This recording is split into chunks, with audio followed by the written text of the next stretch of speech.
اعوذ باللہ من الشیطان الرجیم بسم اللہ الرحمن الرحیم السلام علیکم ورحمۃ اللہ وبرکاتہ۔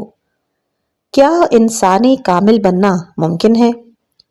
آیت اللہ مرتضیٰ مطہری کی شورۂ آفاق کتاب انسان کامل میں ایک ایسی شخصیت کا نقشہ کھینچا گیا ہے کہ جو روحانی، اخلاقی، فکری بلندیوں پر فائز ہوتی ہے۔ اس سلسلے میں ہم آپ کے لیے لا رہے ہیں اس عظیم کتاب کا آڈیو بک آسان، جامع اور متاثر کن انداز میں۔ اس سے پہلے کہ میں اس کتاب کا آغاز کروں، میں ایک کمنٹ کی طرف آپ لوگوں کی توجہ مبذول کرانا چاہوں گی۔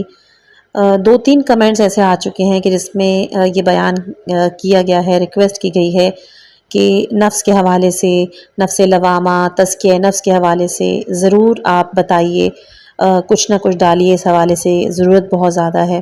واقعاً ہماری اصل جو چیز ہے وہ اپنے نفس کا تزکیہ ہے۔ کافی تلاش کرنے کے بعد، کیونکہ میں کچھ کتابیں پہلے ہی ڈال چکی ہوں، اس کے لیے آپ پلے لسٹ میں جا کر مختلف کتابیں چیک کر سکتے ہیں، لیکن انسان کامل کتاب مجھے ملی اور مجھے لگا کہ امید کرتی ہوں کہ آپ لوگ جس چیز کو تلاش کر رہے ہیں وہ اس کتاب میں آپ کو ضرور وہ مواد ملے گا۔ تو بہرحال چلتے ہیں کتاب کی طرف۔ یہ ہے انسان کامل کا پہلا حصہ۔ اس کتاب کے تقریباً 300 سے زائد صفحات ہیں، جس کی وجہ سے ہماری آڈیوز تھوڑی سی لمبی ہوں گی، تو آپ بہت ہی صبر و تحمل سے اس کتاب کو سنیے گا۔ چلتے ہیں اس کتاب کی پہلی نشست کہ جو کامل اور غیر کامل انسان کے حوالے سے ہے۔ بسم اللہ الرحمن الرحیم، سورہ بقرہ، آیت نمبر 124۔ جب ابراہیم علیہ السلام کو ان کے پروردگار نے چند باتوں میں آزمایا اور وہ انہوں نے پوری کر دیں، تو خدا نے فرمایا میں تمہیں لوگوں کا امام بناتا ہوں۔ انہوں نے عرض کی کہ بار الہ، میری ذریت میں سے بھی امام مقرر فرما۔ تو خدا نے فرمایا کہ میرا یہ عہدہ ستمگروں کو نہیں ملے گا۔ ہمارا موضوع بحث ہے اسلام کی نقطہ نگاہ سے کامل انسان۔ کامل انسان سے مراد وہ انسان ہے کہ جو دوسرے انسانوں کے لیے نمونہ اور ان کے مقابلے میں اعلیٰ اور ارفع ہو۔ اب آپ اس کو جن الفاظ سے بھی چاہیں تعبیر کریں۔ بہت سی دوسری چیزوں کی طرح انسان بھی کامل اور غیر کامل بلکہ معیوب اور سالم ہوتا ہے، یعنی انسان معیوب بھی ہوتے ہیں اور سالم بھی ہوتے ہیں۔ پھر سالم انسانوں کی بھی 2 قسمیں ہیں۔ پہلا سالم انسان وہ جو کہ کامل ہوتا ہے، اور دوسرا سالم انسان کہ جو غیر کامل ہوتا ہے۔ اسلام کی نقطہ نگاہ سے کامل یا مثالی انسان کا پہچاننا ہم مسلمانوں پہ واجب اور لازم ہے، کیونکہ وہ عالم انسانیت کے لیے نمونے اور مثال کا حکم رکھتے ہیں۔ اگر ہم کامل مسلمان بننا چاہیں، کیونکہ اسلام ہمیں کامل انسان بنانا چاہتا ہے، اپنے آپ کو انسانی کمال کے درجے تک پہنچانا چاہیں، تو فقط اسلامی تعلیم و تربیت کے تحت ہی ممکن ہے۔ چنانچہ ہمیں جاننا چاہیے کہ کامل انسان کیسا ہوتا ہے۔ کامل انسان کا چہرہ یعنی اس کا روحانی اور معنوی چہرہ کیسا ہوتا ہے۔ کامل انسان کا معنوی وجود کیسا ہوتا ہے۔ کامل انسان کی خصوصیات کیا ہوتی ہیں، تاکہ ہم اپنے معاشرے، اپنے افراد، خود اپنے آپ کو بھی ویسا ہی بنائیں۔ لیکن اگر ہم اسلام کی نظر میں ایک کامل انسان کو نہ پہچانیں تو ہم اسلام کی روح سے قطعاً ایک تمام اور کامل مسلمان یا دوسرے لفظوں میں ایک کامل انسان نہیں بن سکتے، خواہ وہ علمیت کسی بھی اعتبار سے کیوں نہ ہو۔ اسلام کی روح سے کامل انسان کو پہچاننے کا معیار۔ اسلام کے نقطہ نگاہ کے مطابق کامل انسان کو پہچاننے کے 2 طریقے ہیں۔ پہلا طریقہ یہ ہے کہ ہم دیکھیں قرآن نے اور پھر سنت نے اپنے بیانات میں کامل انسان کی تعریف کیسے کی۔ اگرچہ کہ قرآن اور سنت میں کامل انسان کا نہیں بلکہ کامل مسلمان اور کامل مومن کا ذکر آیا ہے، لیکن ہم بخوبی جانتے ہیں کہ کامل مسلمان کے معنی ایک ایسے انسان کے ہیں کہ جو اسلام میں کمال کو پہنچا ہو۔ کمال مومن سے مراد وہ انسان ہے کہ جو ایمان کی بدولت کمال کو پہنچا ہو۔ اب دیکھنا ہے کہ قرآن و سنت نے کامل انسان کی کیا خصوصیات بیان کی، اس کے چہرے کے لیے کون سے خطوط کھینچے ہیں۔ حسن اتفاق سے قرآن اور سنت میں اس موضوع پر بہت کچھ کہا گیا ہے۔ دوسرا طریقہ یہ ہے کہ ہم انسانوں میں سے معیاری افراد کو پہچانیں، انہیں اپنے لیے نمونہ بنائیں۔ ان افراد کو جن کے بارے میں ہمیں اطمینان ہو کہ وہ درجہ کمال پر پہنچ چکے ہیں، انہوں نے اپنے آپ کو اسی انداز میں ڈھالا ہے جیسے خدا چاہتا ہے، جیسے اسلام چاہتا ہے، یعنی وہ معیاری شخصیت کے مالک اور کامل انسان بن گئے۔ اسلام کا مطلوبہ کامل انسان فقط ایک تصوراتی، خیالی اور ذہنی انسان نہیں کہ جس کا کوئی ظاہری وجود نہ ہو۔ ایسا اس لیے نہیں کہ بہت سے افراد ایسے گزرے ہیں کہ جو انسانیت کے بلند ترین مدارج پر فائز ہوئے یا اس سے ایک یا دو درجے نیچے تک پہنچے۔ خود حضرت رسول اکرم صلی اللہ علیہ وآلہ وسلم اسلام کے کامل انسان کا ایک نمونہ ہے، اور امام علی علیہ السلام کامل انسان کا ایک اور نمونہ۔ اس لیے علی علیہ السلام کی پہچان اسلام میں کامل انسان کی پہچان ہے، لیکن یہ علی علیہ السلام کی پہچان ہونی چاہیے، نہ یہ کہ ان کے نام و نسب سے ان کی رسمی پہچان ہو۔ بعض اوقات ایک انسان مولا علی علیہ السلام کو شناختی کارڈ کے اندراجات کی حد تک ہی پہچانتا ہے، یعنی ان کا نام علی تھا، وہ ابو طالب کے بیٹے تھے، اور ابو طالب عبد المطلب کے بیٹے تھے۔ مزید یہ کہ علی علیہ السلام کی والدہ فاطمہ بنت اسد ابن عبد العزیٰ تھیں، وہ فاطمۃ الزہرا سلام اللہ علیہا کے شوہر حسن و حسین علیہ السلام کے والد تھے۔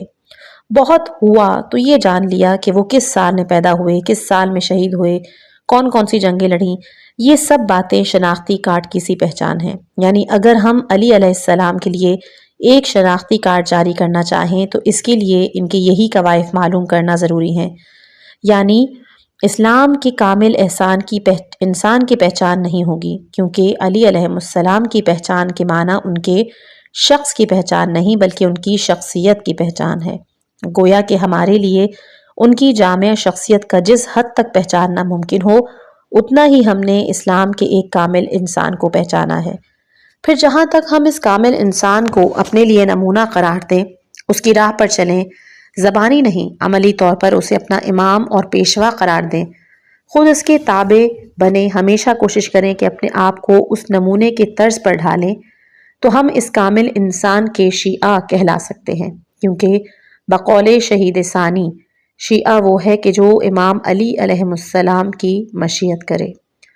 کوئی انسان فقط زبانی تعریفیں کرنے اور تعلق جتانے سے شیعہ نہیں بن جاتا، بلکہ شیعہ تو امام علی علیہ السلام کی مشایت سے بنتا ہے۔ مشایت کے معنی ہمراہ ہونے کے ہیں، جیسے کہ کوئی کہیں جانے لگتا ہے تو آپ اس کی مشایت کرتے ہیں، اس کے ہمراہ ہوتے ہیں، اس کے پیچھے پیچھے چلتے ہیں۔ کسی کے ہمراہ ہو کر اس طرح چلنے کو مشایت کہتے ہیں۔ شیعہ مولا علی علیہ السلام کے معنی بھی علی کے عملی طور پر مشایت کرنے والے کے ہیں۔ پس معلوم ہوا کامل انسان کو پہچاننے کے دو طریقے ہیں، اور اس کے ساتھ ہی ہمیں اس پہچان کے مفاد کا بھی علم ہو گیا، لیکن یہ فقط ایک فلسفیانہ اور ایک علمی بحث ہے۔ اس کا ماحصل محض ایک علمی نکتہ ہو بلکہ اس کا ایک عملی پہلو بھی ہے۔ اگر ہم اسلام کے کامل انسان کو قرآن کے بیان سے یا قرآن کی پروردہ سختیوں کی شناخت کے ذریعے سے نہ پہچانے تو ہم اسلام کے معین کردہ راستے پر نہیں چل سکتے، حقیقی اور سچے مسلمان نہیں بن سکتے، اور ہمارا معاشرہ ایک اسلامی معاشرہ نہیں بن سکتا۔ لہٰذا ہمارے لیے ضروری ہے کہ ہم اسلام کے کامل اور بلند مرتبے انسان کو پہچانیں۔ سب سے پہلے کامل سے کیا مراد ہے؟ یہاں ذہن میں سوال آتا ہے کہ یہ در حقیقت کامل کے معنی کیا ہیں؟ بعض چیزیں بہت واضح ہوتی ہیں، لیکن جب انسان غور کرتا ہے تو اسے پتہ چلتا ہے کہ دراصل ایسا نہیں۔ اس واضح چیز کے لیے بہت سی مشکل اور غیر واضح چیزوں کے مقابلے میں کچھ زیادہ وضاحت کی ضرورت ہے۔ عربی زبان میں کمال اور تمام دو الگ الگ الفاظ ہیں جو اپنے مفہوم میں ایک دوسرے کے نزدیک تو ہیں لیکن بعینہ ایک جیسے نہیں۔ البتہ ان دونوں الفاظ کی ضد میں ایک ہی لفظ آتا ہے، چنانچہ عربی زبان ان کی ضد کے مفہوم میں ایک سے زیادہ لفظ موجود نہیں، اور وہی لفظ کبھی ان میں سے ایک کی ضد کے طور پر استعمال ہوتا ہے اور کبھی دوسرے کی ضد کے طور پر۔ جہاں تک فارسی کا تعلق ہے، اس میں خود یہ دو الفاظ بھی نہیں، اس لیے فارسی میں بھی یہی عربی الفاظ استعمال ہوتے ہیں۔ عربی کے ان دو الفاظ میں سے کمال اور دوسرا تمام ہے۔ پھر عربی میں بھی ان دو الفاظ کے بجائے بعض اوقات کامل کہا جاتا ہے اور بعض اوقات تام کہا جاتا ہے، لیکن اس کے مقابلے میں ان کے برعکس جو لفظ بولا جاتا ہے وہ ہے ناقص۔ مثلاً کہا جاتا ہے کہ یہ کامل ہے اور وہ ناقص ہے، یا کہا جاتا ہے کہ یہ چیز تام ہے یعنی تمام ہے اور وہ ناقص ہے۔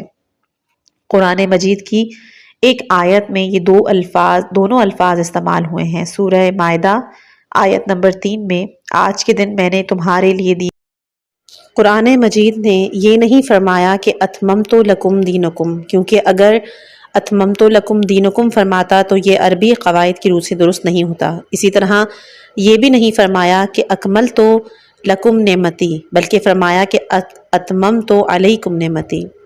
اب یہاں پر سوال یہ ہے کہ ان دونوں الفاظ میں فرق کیا ہے؟ اگر ہم ان دونوں کا باہمی فرق بیان نہ کریں تو اپنی بحث شروع نہیں کر سکتے، کیونکہ ہماری بحث کی ابتدا ان دو لفظوں کے معنی سمجھنے ہی سے ہوتی ہے۔ سب سے پہلے لفظ تمام لیتے ہیں۔ تمام اس موقع پر کہا جاتا ہے کہ جب ایک چیز میں وہ سب کچھ وجود میں آ چکا ہو کہ جو بنیادی طور پر اس کے لیے لازم ہے، یعنی اگر اس میں بعض چیزیں وجود میں نہ آئی ہوں تو بنیادی طور پر یہ چیز اپنی ماہیت میں ناقص ہے، کیونکہ اس کا تمام یعنی پورا جسم وجود میں نہیں آیا، بلکہ اس کا کچھ حصہ وجود میں آیا ہے اور اس میں کچھ کسر باقی ہے۔ یعنی کہا جا سکتا ہے کہ اس کا نصف وجود ہے، اس کا تہائی حصہ موجود ہے، یا اس کا 2/3 حصہ موجود ہے، وغیرہ وغیرہ۔ مثلا اگر ایک بلڈنگ یا مسجد ایک نقشے کے مطابق تعمیر کی جانی ہو، اور اگر مسجد بنائی جائے تو اس کے لیے ایک ہال کی ضرورت ہوگی، پھر اس ہال کو دیواروں، دروازوں، چھت اور بہت سی چیزیں درکار ہوں گی۔ اسی طرح جب تک ایک بلڈنگ کو وہ تمام چیزیں میسر نہ ہو جائیں کہ جن کی اسے حاجت ہے، اس سے استفادہ نہیں کیا جا سکتا۔ جن چیزوں کے نہ ہونے سے وہ بلڈنگ مکمل نہیں ہوتی، جب وہ مہیا ہو جائیں تو کہا جاتا ہے کہ یہ بلڈنگ تام یا پھر تمام ہے، اور تمام کے بالمقابل صورت کو ناقص کہتے ہیں۔ اب ہم لفظ کمال کی طرف چلتے ہیں۔ کمال اس موقع پر کہا جاتا ہے کہ جب ایک چیز تمام ہو جانے کے بعد ایک درجہ بلندی تر جا سکتی ہے، پھر اس بلند تر درجے سے بھی ایک درجہ بلند تر جا سکتی ہو، وغیرہ وغیرہ۔ اگر اس میں یہ کمال نہ بھی ہو تو بھی تمام اپنی جگہ پر موجود رہتا ہے، اور اگر کمال ہو تو وہ چیز ایک درجہ بلند تر ہو جاتی ہے۔ کمال کو عمودی سمت میں اور تمام کو افقی سمت میں ظاہر کیا جاتا ہے، یعنی جب کوئی چیز افقی سمت میں اپنی انتہا کو پہنچتی ہے تو کہا جاتا ہے کہ وہ تمام ہو گئی، اور اگر عمودی سمت میں حرکت کرے اور آخر تک پہنچے تو کہا جاتا ہے کہ وہ کمال کو پہنچ گئی۔ مثلا کہا جاتا ہے کہ فلاں شخص کی عقل کامل ہو گئی ہے، یعنی وہ پہلے بھی عقل رکھتا تھا لیکن اب اس کی عقل ایک درجہ بلند تر ہو گئی ہے۔ یا کہا جاتا ہے کہ فلاں شخص کا علم کامل ہو گیا ہے، یعنی وہ پہلے بھی علم رکھتا تھا، اس سے استفادہ کرتا تھا، لیکن اب اس کا علم ایک درجہ بلند تر اور کامل ہو گیا ہے، اور اس نے کمال کا ایک مرحلہ طے کر لیا ہے۔ بس ہمارے معاشرے میں کوئی تو تمام انسان ہوتا ہے، اور اس کے مقابلے میں ایک انسان وہ ہوتا ہے کہ جو افقی نقطۂ نگاہ سے ناتمام ہے، یعنی اس میں کسر ہے۔ در حقیقت وہ نیم انسان ہے، تہائی انسان ہے، چوتھائی انسان ہے، یعنی وہ ایک تمام انسان نہیں، لیکن ایک تمام انسان اس آخری حد تک کامل اور کامل تر ہو سکتا ہے، کوئی انسان اس سے بلند تر نہیں ہو سکتا۔ اسے ہم انتہائی کامل انسان کہتے ہیں کہ جو انسانیت کی بلندی کی آخری حد ہے۔ کامل انسان کی اصطلاح اسلامی ادبیات میں 7ویں صدی ہجری سے استعمال ہونے لگی ہے۔ اس سے پہلے اس کا کوئی وجود نہیں تھا، اگرچہ کہ موجودہ دور میں یہ اصطلاح یورپ میں بھی عام ہو گئی ہے، تاہم یہ سب سے پہلے دنیائے اسلام میں ہی ظاہر ہوئی تھی۔ وہ پہلا کا شخص کہ جس نے کامل انسان کا مسئلہ اٹھایا اور اسے کامل انسان کی اصطلاح سے تعبیر کیا، وہ ایک مشہور عارف محی الدین عربی اندلسی تائی ہے۔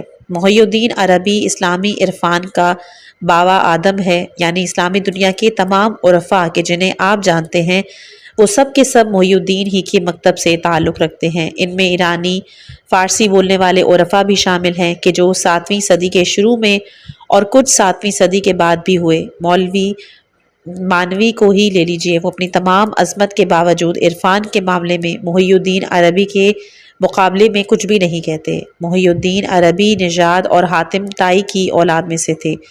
اندلس کہ جو موجودہ اسپین ہے، وہ ادھر کے رہنے والے تھے، لیکن انہوں نے تمام اسلامی ممالک کے سفر کیے اور آخر شام میں فوت ہو گئے کہ جہاں ان کی قبر اس وقت بھی موجود ہے۔ صدر الدین قونوی محی الدین عربی کے ایک شاگرد تھے کہ جن کا شمار محی الدین کے بعد بڑے بڑے عارفوں میں ہوتا ہے۔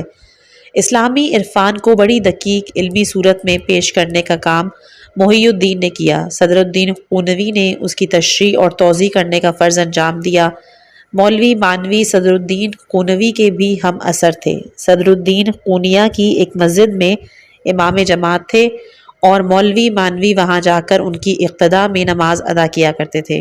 محی الدین عربی کے نظریات، تصورات انہیں صدر الدین قنوی کے وسیلے سے مولوی مانوی کو منتقل ہوئے۔ یہ ایک انوکھی نرالی باتیں جو آپ اس بارے میں سنتے ہیں ان کی کوئی حقیقت بنیاد نہیں، کیونکہ اسلامی عرفان کے اصول کچھ اور ہیں اور وہ ان ڈھکوسلوں سے بالکل الگ ہیں کہ جو آج کل کے لوگ گھڑ گھڑ کر روز ناموں اور رسالوں میں چھپواتے ہیں۔ محی الدین عربی نے جو مسائل پیش کیے ان میں سے ایک کامل انسان کا مسئلہ ہے، لیکن اس نے یہ مسئلہ عرفان کے نقطۂ نگاہ سے پیش کیا۔ اگر آئندہ مجالس میں اس بارے میں بحث کرنا ضروری ہوا تو اس میں مفصل گفتگو ہوگی۔ اگرچہ کہ دوسرے لوگوں سے بھی اپنے اپنے نظریے سے کامل انسان کے بارے میں گفتگو کی ہے، لیکن محی الدین عربی وہ پہلے شخص ہیں کہ جنہوں نے سب سے پہلے انسان کامل کی اصطلاح کو استعمال کیا اور اسے خاص عرفانی نقطۂ نگاہ کے ساتھ بیان کیا۔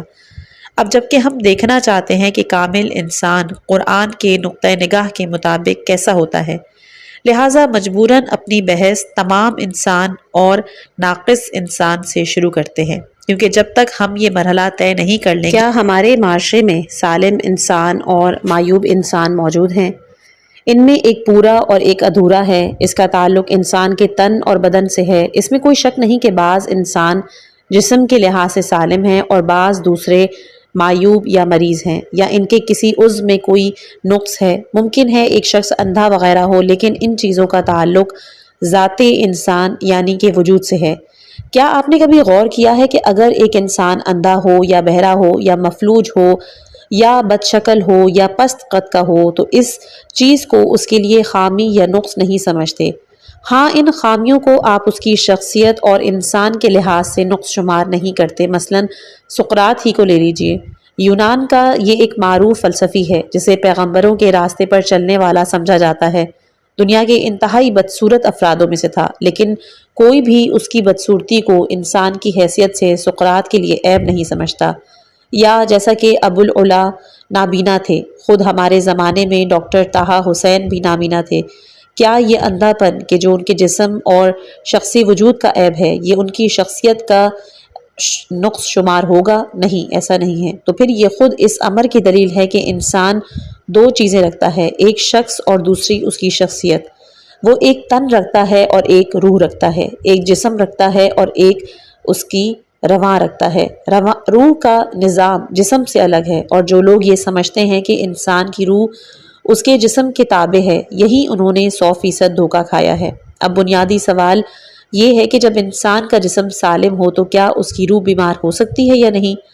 یہ چیز بجائے خود ایک مسئلہ ہے۔ جو لوگ روح اور اس کی حقیقت کے منکر ہیں، انسان کے تمام روحانی خواص کو اس کے سلسلہ اعصاب کا براہ راست بلا واسطہ نتیجہ سمجھتے ہیں، ان کے نظریے کے مطابق ہر چیز جسم کے تابع ہے اور روح کوئی اختیار نہیں رکھتی۔ اگر روح بیمار ہو تو لازمی طور پر جسم بیمار ہوگا، کیونکہ روح کی بیماری جسم ہی کی بیماری ہے۔ خوش قسمتی سے موجودہ زمانے میں یہ بات بڑی حد تک ثابت ہو چکی ہے، یعنی ممکن ہے کہ ایک انسان جسم، خون کے سفید اور سرخ خلیوں کی تعداد، سلسلہ اعصاب، بدن کی حیاتیں، میٹابولزم اس کے لحاظ سے بالکل صحیح اور سالم ہوں، یہاں تک کہ ماہر طب اور ماہر عصبیات کی رائے کے مطابق یعنی طبی اور عصبی لحاظ سے بھی رتی بھر بیماری نہ رکھتا ہو، لیکن اس کے باوجود نفسیاتی نقطۂ نگاہ سے بیمار ہو۔ مثلاً آج کل کی اصطلاح میں اسے عقدہ روانی، نفسیاتی گرہ، کمپلیکس کا مرض لاحق ہے۔ جو انسان عقدہ روانی رکھتا ہے اس کے بارے میں آج کل کا علم بتاتا ہے کہ وہ واقعی بیمار ہے، یعنی بغیر اس کے کہ اس کے جسمانی نظام میں کوئی خلل واقع ہو، اس کے نفسیاتی نظام میں خلل پیدا ہو گیا ہے۔ اس بنا پر ایسے نفسیاتی مریضوں کا علاج مادی دواؤں سے نہیں کیا جا سکتا۔ مثلاً ایک ایسے شخص کو لیجئے کہ جو تکبر کا عقدہ روانی رکھتا ہو، اس کے متعلق ثابت ہو چکا ہے کہ واقعی یہ ایک بیماری ہے، واقعی روح اور رواں کا خلل ہے۔ کیا اس کے لیے دوا خانے سے ایسی دوائی حاصل کی جا سکتی ہے؟ اگر وہ انسان اسے کھائے تو اس کا تکبر تواضع میں بدل جائے؟ کیا یہ ممکن ہے کہ ہم ایک قسی القلب انسان کا ایک جلاد کو ٹیکہ لگا کر، گولیاں کھلا کر اس کو شفیق انسان میں تبدیل کریں؟ اس کا علاج تو ہو سکتا ہے، لیکن اس کے علاج کا طریقہ مختلف ہے۔ جیسا کہ بعض اوقات جسمانی بیماری کا علاج نفسیاتی طریقے سے اور نفسیاتی بیماری کا علاج جسم کے ذریعے ہوتا ہے۔ یہ بھی ایک عجیب مسئلہ ہے کہ اکثر ایسا ہوتا ہے کہ بیماری تو جسمانی ہوتی ہے، لیکن کچھ ذہنی تحریکوں اور روحانی تقویتوں کے سلسلے سے انسان دوبارہ تندرست ہو جاتا ہے۔ یہ اس بات پر قطعی دلائل ہیں کہ انسان ایک ایسا موجود ہے کہ جو جسم اور روح سے مرکب ہے، لیکن روح جسم سے آزاد ہے اور اس کا تابع مطلق نہیں۔ حکمہ کے قول کے مطابق یہ دونوں ایک دوسرے پر اثر انداز ہوتے ہیں۔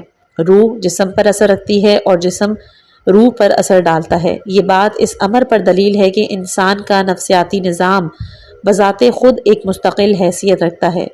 ہم کامل انسان کے بارے میں گفتگو کر رہے ہیں۔ اس کے متعلق مفصل بحث کرنے سے پہلے ہم نے سالم انسان اور معیوب انسان کا جو ذکر کیا ہے، یہ اس بحث کی تمہید کے طور پر ہے اور یقیناً لازم اور ضروری تھا۔ ہم کہنا یہ چاہتے ہیں کہ اس عیب اور سلامتی کا روح اور جسم سے کوئی تعلق نہیں، لہٰذا ہم یہ نہیں چاہتے کہ یہاں طبی اعتبار سے بحث کریں اور پھر تجزیے کے بعد معلوم ہو کہ کون سا انسان سالم ہے۔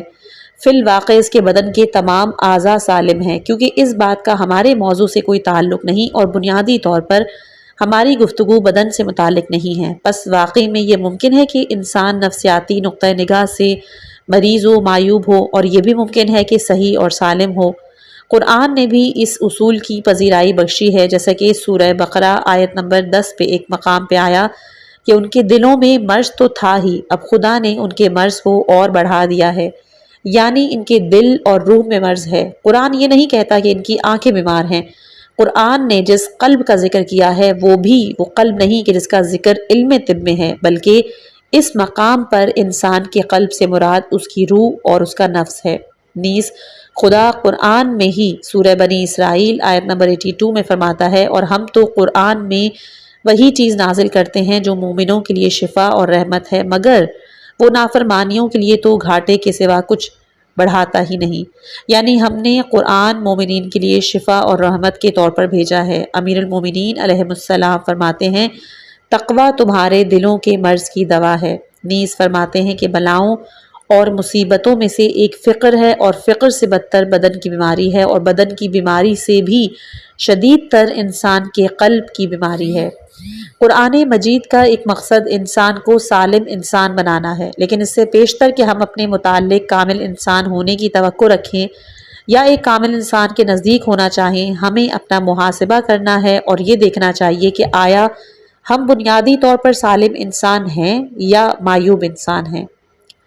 آفات روح، جو چیزیں انسان کی روح پر آفت لاتی ہیں، ہم یہاں پر ان کی حقیقی ماخذ کا مختصر طور پر ذکر کرتے ہیں۔ علم نفسیات کی روح سے انسان کی محرومیاں اس کی بیماریوں کا سبب بن جاتی ہیں، یعنی اپنی محرومیوں کا احساس انسان کی بہت سی نفسیاتی گرہوں اور نفسیاتی بیماریوں کا ماخذ ہے۔ جیسا کہ آپ جانتے ہیں، فرائیڈ نے بالخصوص جنسی امور میں زیادہ تر اسی محرومیت کے مسئلے پر انحصار کیا۔ بہرحال یہ چیز بجائے خود ایک مسئلہ ہے کہ انسانوں کی محرومیاں ان کے اندر بیماریاں پیدا کرتی ہیں۔ بعض اوقات انسان اپنے دل میں کسی شخص کے بارے میں کینے کا احساس کرتا ہے، اس سے انتقام لینا چاہتا ہے، جب تک اسے ملیا میٹ نہ کر دے آرام سے نہیں بیٹھ سکتا۔ انسان کے اندر کینہ اور انتقام جوئی کی حس کیا چیز ہے؟ یہ بجائے خود ایک مسئلہ ہے۔ ایک حاسد انسان جو دوسروں کے پاس کوئی نعمت دیکھتا ہے تو وہ اپنے لیے فکر نہیں کرتا، اس کی تمام آرزو یہ ہوتی ہے کہ ان لوگوں سے یہ نعمت چھن جائے۔ سالم انسان حسد نہیں کرتا، بلکہ وہ ہمیشہ اپنے بارے میں سوچتا ہے کہ کیسے آگے بڑھے۔ اگر ایک انسان ہمیشہ اس فکر میں ہو کہ خود آگے بڑھے تو یہ اس کا عیب نہیں اور وہ سالم ہے، لیکن اگر کسی شخص کو ہمیشہ یہ فکر رہے کہ دوسرا اس سے پیچھے رہ جائے تو وہ نفسیاتی بیمار اور مریض ہے۔ حتیٰ کہ آپ دیکھیں گے حاسد لوگ بعض اوقات اس مرحلے پر پہنچ جاتے ہیں کہ وہ خود 100 درجے نقصان اٹھائیں تاکہ دوسرے کو 50 درجے نقصان پہنچے۔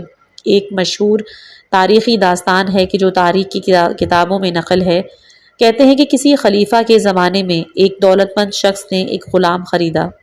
اس نے پہلے ہی دن سے اس کے ساتھ ایک غلام جیسا نہیں بلکہ ایک آقا جیسا سلوک کرنا شروع کیا، یعنی وہ اس غلام کو بہترین خوراک، بہترین پوشاک دیتا، ہر قسم کی آسائش پہنچاتا، وہ اس کے ساتھ اپنے بیٹے بلکہ اس سے بھی بڑھ کے محبت سے پیش آتا اور اسے وافر مقدار میں روپیہ پیسہ دیتا۔ وہ غلام دیکھتا تھا کہ اس کا تو آقا ہمیشہ سوچ بچار اور پریشان رہتا ہے۔ آخر ایک دن اس نے اپنے غلام کو بہت سی رقم دینے اور آزاد کرنے کا فیصلہ کیا۔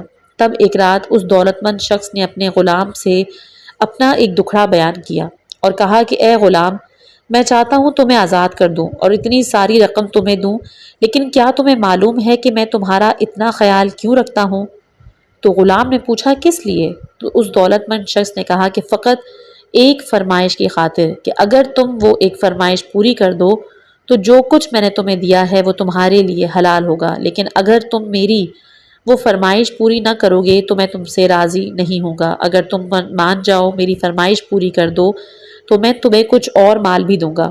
غلام نے کہا آپ میرے لیے وہی نعمت ہیں، آپ نے مجھے خوشگوار زندگی دی ہے، آپ جو کچھ بھی کہیں گے میں وہ ضرور کروں گا۔ اس نے کہا نہیں، پہلے تم قطعی وعدہ کرنا ہوگا، کیونکہ مجھے ڈر ہے کہیں ایسا نہ ہو میں تمہارے سامنے اپنی تجویز پیش کروں اور تم انکار کر دو۔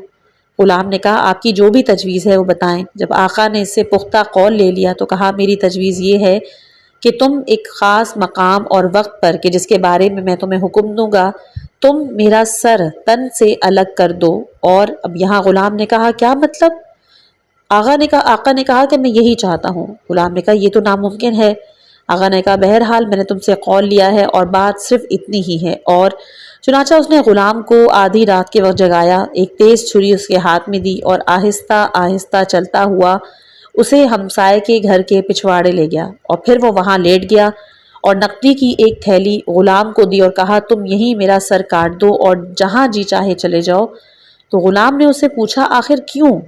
تو اس شخص نے جواب دیا اس لیے کہ اب جیتے جی میں اس ہمسائے کو نہیں دیکھ سکتا، کیونکہ وہ ہر لحاظ سے مجھ سے آگے نکل گیا ہے۔ بس اب میرے لیے زندہ رہنے کے بجائے مر جانا ہی بہتر ہے۔ میں اس کا رقیب تھا اور وہ میرا رقیب تھا، لیکن اس نے مجھ پہ سبقت حاصل کی اور میں گویا آگ میں جل رہا ہوں۔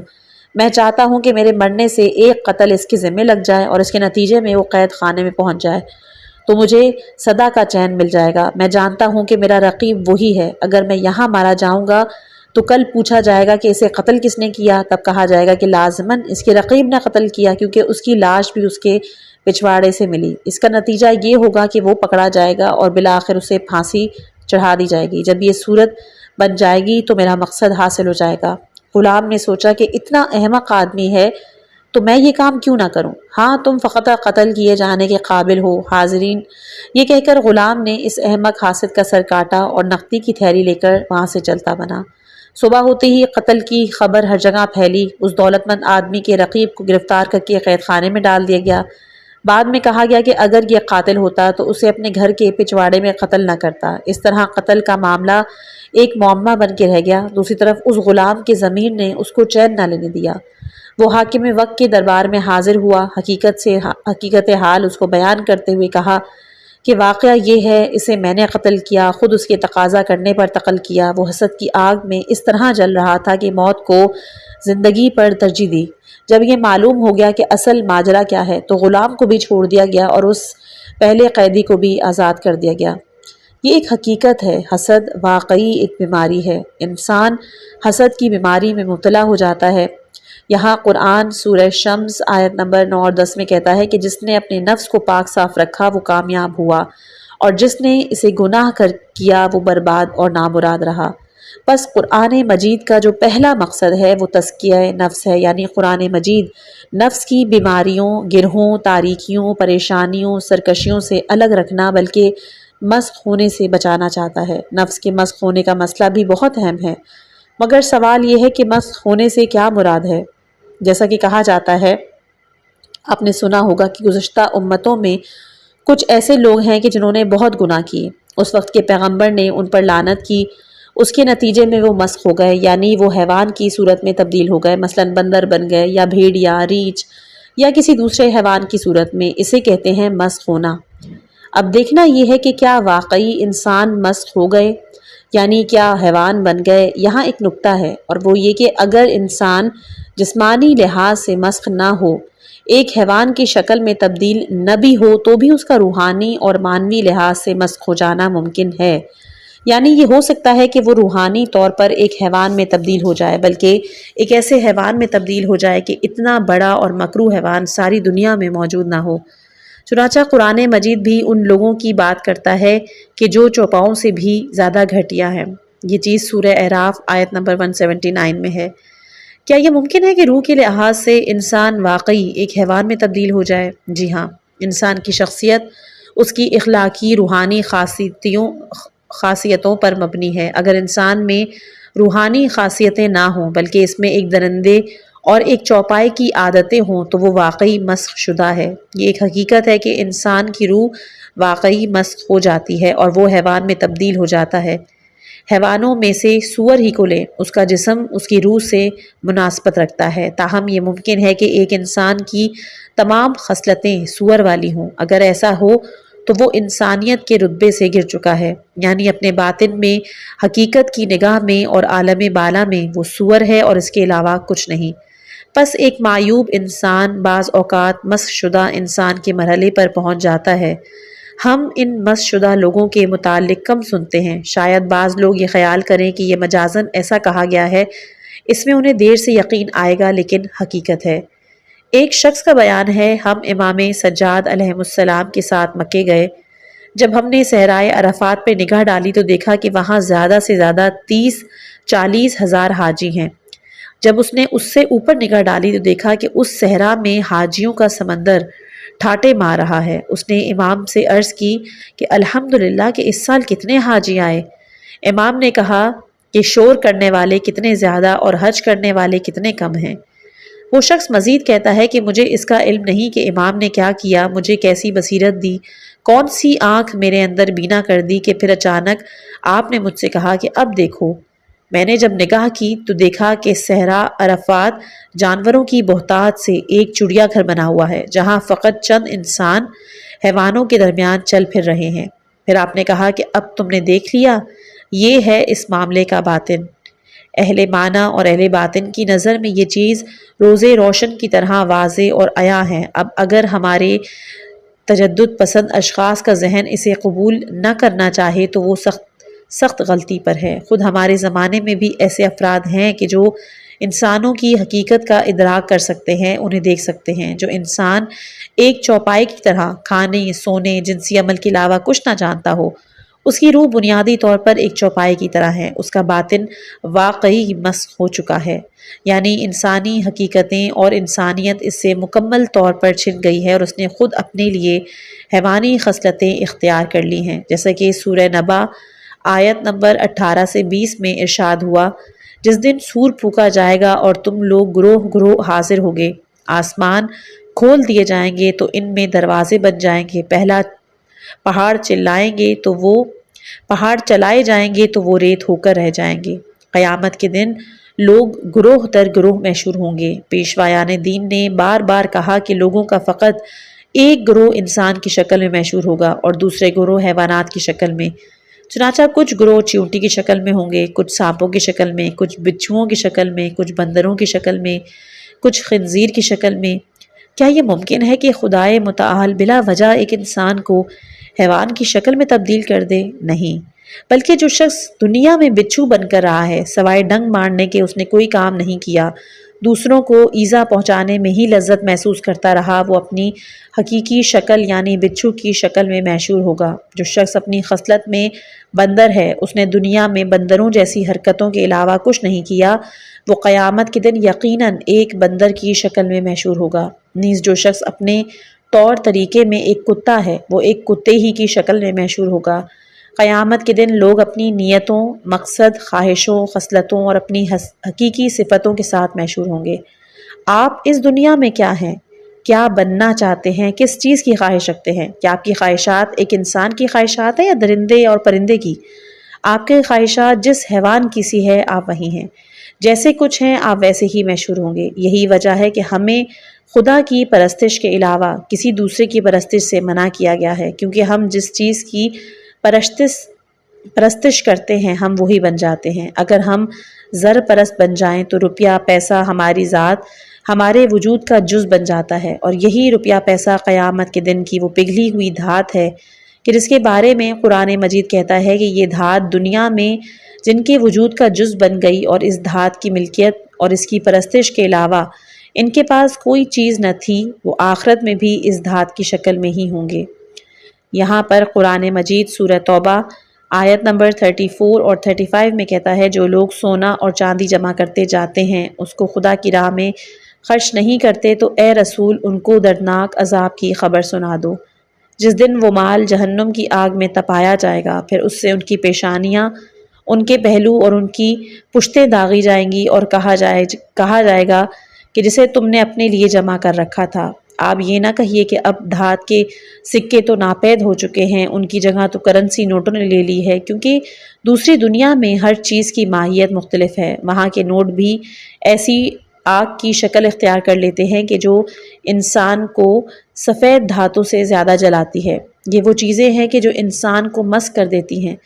میں چاہتا تھا کہ آج رات معیوب انسان اور سالم انسان کے مسئلے کی جانب اشارہ کرتے ہوئے بتاتا چلوں کہ جو انسان اپنے اندر کوئی نفسیاتی عقدہ اور بیماری رکھتا ہو وہ معیوب انسان ہے۔